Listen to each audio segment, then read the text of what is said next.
guys, this is Jade. Welcome back to my channel. I'm here to do a end of year book haul. I have been doing book hauls, but I did not do my reading journal this year, so I kind of stopped. And I am picking it back up since I will be picking my reading journal back up in 2026. So I wanted to share the books that I ended up getting in nice deals for the end of the year, because I think this will probably be my last book haul for the year. So yeah, I wanted to share that. But first, I wanted to share this sweatshirt with you guys. My sister got it for me, and I just love it. If you're on TikTok and you know about the Jream show, you will love this. Look, it says Merry Chitmas, and do it, lady. So yeah, I had to share. Anyway, let's go ahead and get into it. I did get some books from Ollie's. Most of the books I picked up were some kind of deal, bargain, or whatever. And of course, you guys know that the books from Ollie's are always discounted and on some kind of deal. So let's get into it. I won't go through like extensive descriptions of the books because that would take too long, but let's get into it. Anyway, this one is Coming Home to Seashell Harbor by Miranda Liaison. I think that's how you say her last name. Anyway, it was $2.99, as you can see. And I just thought this one, after reading the book, God, can I talk? After reading the description of the book, I just thought it was a cute, it sounds like a cute, cozy, small town, coming home, second chance love type of read. And it says, an emotional, heartwarming novel about first love, second chances, and what it means to follow your heart. So yeah, sounded cozy, sounded good. So I decided to pick that one up. I'm just, trying to give new people a chance that I've never heard of before. And of course, I've also been wanting to give new historical romance authors a chance as well. So I did pick up some of those that I saw in Ollie's that I haven't read before, like authors I haven't read before. And this one was, again, $2.99, and it is A Rogue's Rules for Seduction, Last Chance Scoundrels by Eva Lee. And it says, in USA Today's best-selling author Eva Lee's final Last Chance Scoundrels novel, a young lady and her former betrothed get a second chance at love when they're stranded at a remote country house. Ooh, I love some forced proximity. So that sounds good, but it does sound like this is the last in the Scoundrels series. I haven't read any of the other ones, so I think I'll probably have to pick the other ones up first, because you guys know I don't typically like reading books out of order. I accidentally read one book out of order, but I ended up getting the other ones, but we'll get into that later. So yeah, did pick that up. Another one that I saw, again, historical romance that I've never read. I've never read Grace Burroughs. So this one is Never a Duke. Again, this was $2.99. And it says, sexy heroes, strong heroines, intelligent plots, enchanting love stories. Grace Burroughs romances have them all.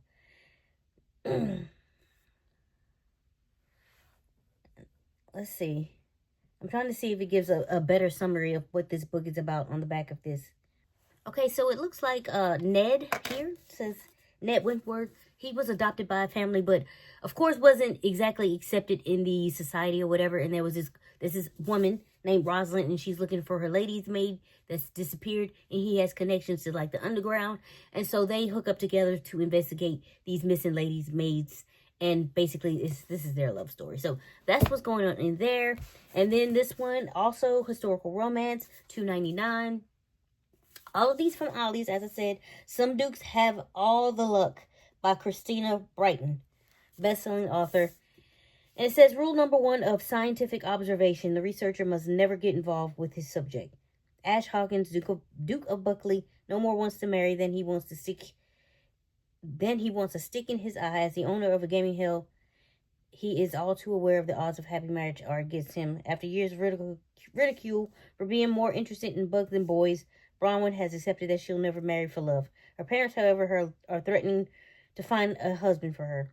Bronwyn doesn't need scientific research to show her Ash has secrets, but his proposal will give her the freedom to continue her entomology research and perhaps finally get published, etc., etc. Okay. So yeah, anyway. And then the last thing that I got from Ollie's was a Christmas read, A Very Merry Manhattan Christmas. Now, I'm being full disclosure here. I actually started reading this because it's, December 15th now. I've had these books for a while. I had a hospital stint, etc., etc. I started reading this. It was $2.99. I couldn't get into it. I DNF'd this. So yeah, just letting you know. It was just boring. it was slow. It was slow and boring. So yeah, did not make it for me. So now moving on, the books that I picked up from Amazon. First of all, I was watching, I can't even remember whose channel I was watching, but this is a used book. As you guys know, I typically don't like used books. However, I do believe this might be something that's out of print right now. And I was watching somebody's channel, and she was just suggesting books and stuff, and this one sounded interesting to me. So I did pick this up from Amazon, and this one says, Love is for Losers. Or so Laurel Kane believes after wasting too many years looking for the one, the attractive, level-headed journalist. Oh my God, I didn't even tell you the thing. Hot Stuff. It's called Hot Stuff by Elaine Fox. And it says the level-headed journalist for Washington tabloid DC scene is convinced that mad, passionate, crazy love is an impossibility past 30. At practical, sensible systems, the only way to choose a spouse, and she's willing to argue her theory with anyone, including the criminally gorgeous coffee guy Joe, who supplies her with her daily caffeine fix. It turns out it's Joe, and he serves coffee. But anyway, it turns out Joe has strong opinions of his own on the subject, and God, can I talk? And Laurel figures her readers might enjoy sharing their fiery exchanges of ideas. But once the coffee cart debates become the hottest thing in print, Laurel finds herself in hot water because Sexy Joe is suddenly determined to prove to her that head-spinning, knees-weakening love is possible. And in this particular battle of the sexes, the loser might actually win if she ends up losing her heart. So, thought that was interesting. And I did pick that up from Amazon. Also from Amazon, I went ahead and got Yours Truly. I have had this book before. I read this book. I read the whole series. I actually ended up sending it off to my best friend so she could read them as well. I enjoyed the series overall. Part of Your World is the first one in the series. And it's called the Part of Your World series. That was not my favorite. That was like maybe a 3 for me. This one was my favorite. This is the second book, Yours Truly by Abby Jimenez. That was my favorite. And I was like, I sent it off, so I wanted to get a copy to have for my shelf. And as you can see, it's kind of looking funny up here. I don't really like my books to be, looking crazy. But this is not too bad. I'll keep my eye out for a better copy with the same type of deal. Like the same, because this was only $6.99. Anyway, I think most people are familiar with Yours Truly by Abby Jimenez. And it just says, a novel of terrible first impressions, hilarious second chances, and the joy in finding your perfect match, from the New York Times bestselling author of Part of Your World. I really, really loved this story between these two. This was my favorite of the series. So definitely had to get one for my shelf. And it was on discount, like super discount. It was like $6.99. So I was like, I'm getting it. And then I also found You with a View. And this is something that's kind of been in the peripheral of my mind. I've seen it everywhere. And I've always wanted to read it. And I just never bought it. And I don't know why I never just purchased it or whatever. But this was on a good deal as well. I can't remember exactly what. But I think it was no more than $8.99. It probably was less than that. So I did pick it up. And I've heard great things about this by Jessica Joyce. So I think a lot of people are familiar with this. I have not read it yet. And it just says, 2 former high school enemies must reunite for a road trip inspired by their grandparents' broken engagement in this electric debut romance. So definitely looking forward to reading that. As I said, great price for that. And I am in the middle of reading the Kings of Sins series. I have read through book 2. I already have book 3 in my stash. And so I went ahead and picked up book 4 because this was also a good deal. I think somewhere between like $6 to $9 or whatever. And I picked up King of Sloth. So definitely looking forward to getting into this. Because so far, I've read the first 2 books of this series. And I really, really, really like this series. And it says, he never wanted anyone enough to chase them until he met her. Charming, easygoing, and rich beyond belief, Xavier Castillo has the world at his fingertips. He also has no interest in taking over his family's empire, much to his father's chagrin. Nothing brings him more joy than riling her. But that hasn't stopped women from throwing themselves at him unless the woman in question is his publicist. Okay. I'm like, what? That's not okay. And it says, cool, intelligent, and ambitious Sloane Kensington is a high-powered publicist who's who's used to dealing with difficult clients. However, none infuriate or tempt her more than a certain billionaire heir with his stupid dimples and laid-back attitude. So this is gonna be good, okay? Because it's kind of like, I tolerate you, and we're gonna see where it goes. So yeah. And the last one I picked up from Amazon, which was, as you can see, I'm already in the middle of it. A good deal, because this just came out, and this is Megan Quinn's new Christmas novel, Merry Christmas, You Filthy Animal. The first one was How the Grinch, no, not How the Grinch Stole Christmas. It's How My Neighbor Stole Christmas.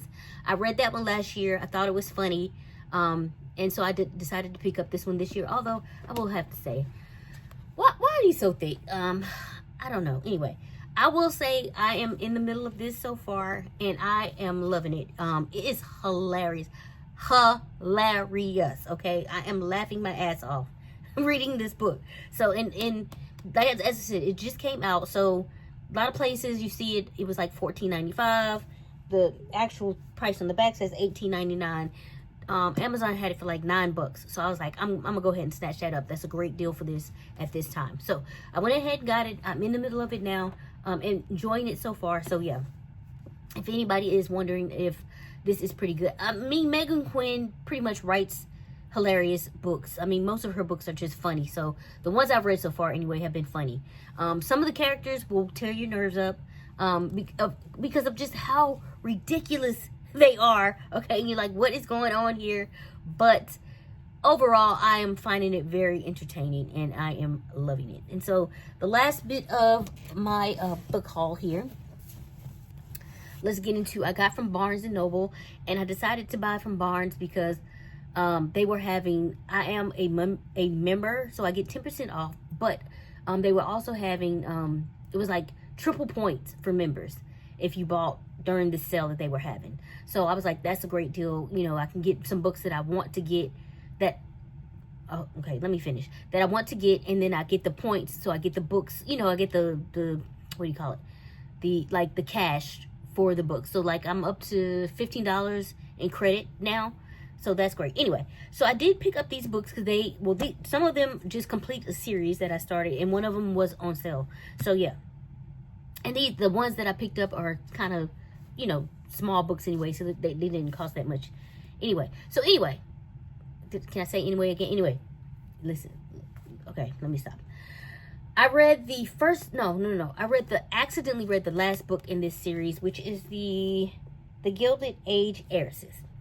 And I loved it. I really, really enjoyed it. So I was like, let me go ahead and pick up the rest of the books. I did not mean to read them out of order. I did not know I was reading them out of order. I didn't even bother to check. So I'm going to go back and read the other ones first. So this is the first one in the series by Harper St. George. Again, historical romance. The heiress gets a duke. And it says, even a fortune forged in railroads and steel can't buy insurance. Can't buy entrance into the upper echelons of Victorian high society. For that, you need a marriage of convenience. And so this just sounds like the story of American heiress August Crenshaw and Evan Sterling, Duke of Rothschild. So we'll see how that one goes. I enjoyed the last one, as I said.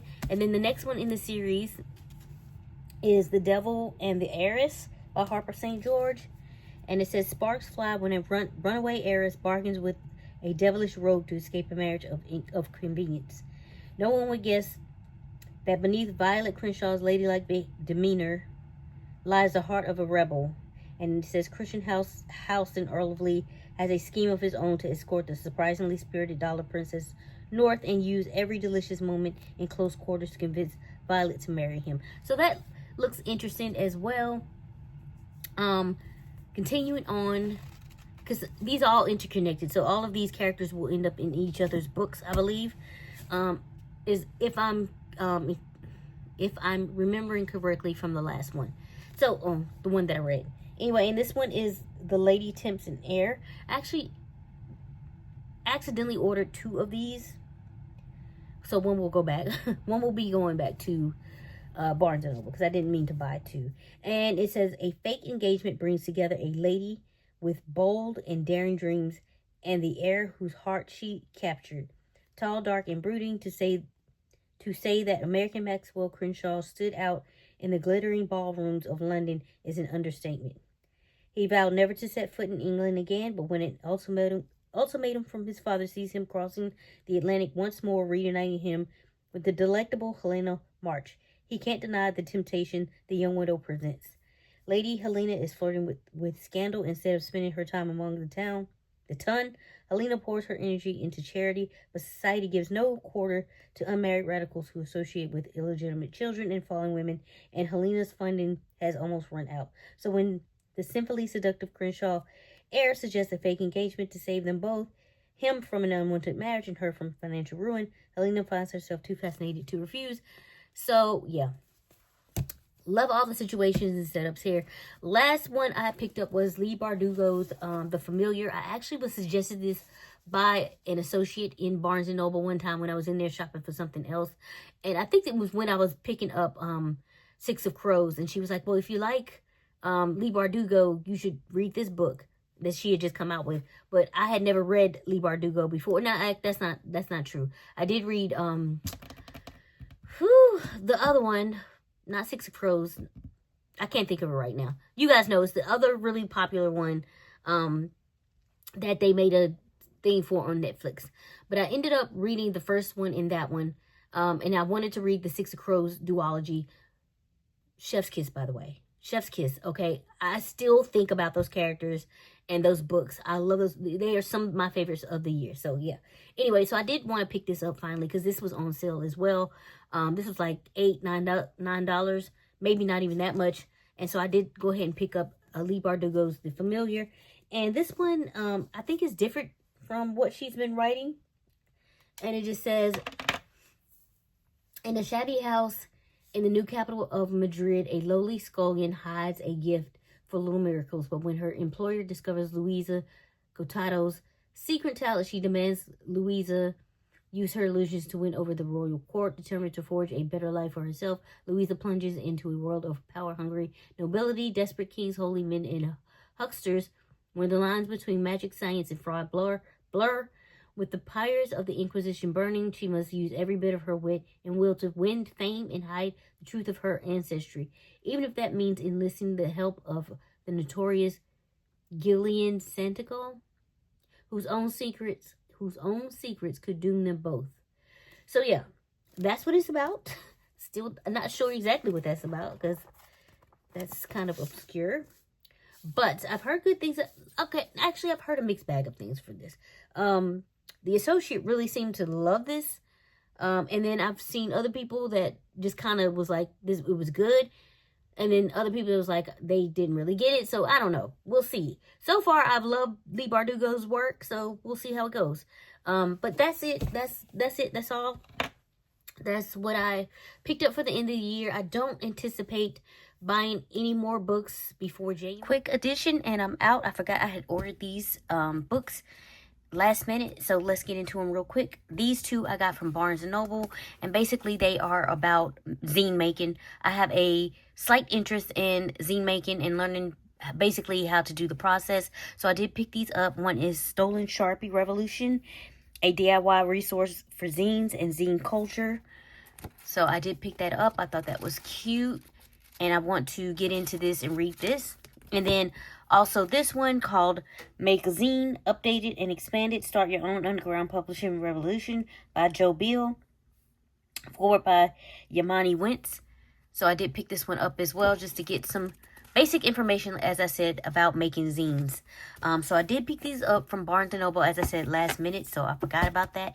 And then I also picked this one up from TikTok Shop, Scott Christian Sava, Becoming an Artist. And I've heard great things about this book, and I decided to pick it up last minute. I kept seeing it advertised, and this guy has definitely come up on my TikTok For You page several times. So I decided to pick this up and grabbed it. I believe it was like $24 and change. And yeah, so I finally got it. It was on delay for some reason, but I got it quickly once it shipped.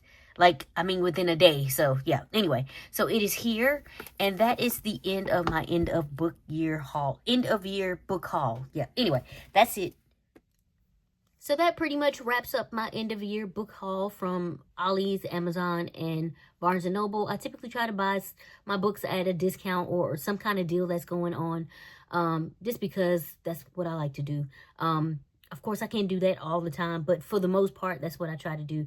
Like, I need to be getting something back from it. But anyway, that is it for this. I'm going to wrap this up. If you have any comments or questions about anything, please leave those below. I trust you all have been safe and well, and I'll catch you in the next one. Bye.